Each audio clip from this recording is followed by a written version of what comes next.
Hello বন্ধুরা, কেমন আছো তোমরা? তো আজকে আমরা একটু ফানি ফানি ভিডিও করব। আমাদের হেলালদা ওয়ারেন্টি মাল গোছাচ্ছে। কেমন লাগছে হেলালদা? ভালো ভালো। একটু বলে যাও কিছু। ভালো লাগছে ওয়ারেন্টি মাল হ্যাঁ, ভালো গোছাতে? লাগছে। ভালো লাগছে বলছে। হ্যাঁ। এই ক্রাউন খুলেছিলাম, এটা ওয়ারেন্টি মাল জমা হচ্ছে। আর এই স্যার দিয়েছে আমাদেরকে কাজ, 50টা বালতি ডিএফের আমাদেরকে এখান থেকে গেট রুম যেটা আছে গেট রুমে এখানে রাখতে হবে। আর আমাদের দেখাচ্ছি, এই যে এটা আমাদের ভ্যান, আর এটা আমাদের ডিএফের রুম। এখানে ডিএফ রাখা আছে সব অনেকটা। এখানে ডিএফ এখান থেকে 50টা বালতি আমি, ফারুকদা আর হেলাল। তো এখান থেকে ডিএফ এ ঘরে শিফট হয়ে গেল, এ ঘরে শিফট করলাম, হালাত খারাপ হয়ে গেল।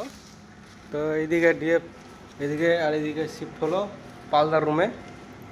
এখান থেকে এখান থেকে মানে রোড থেকে নেবার জন্য মানে সুবিধা হবে তাই। আর এখান থেকে তো অনেক দূর, তো তাই মানে এখানে শিফট করে দিলাম।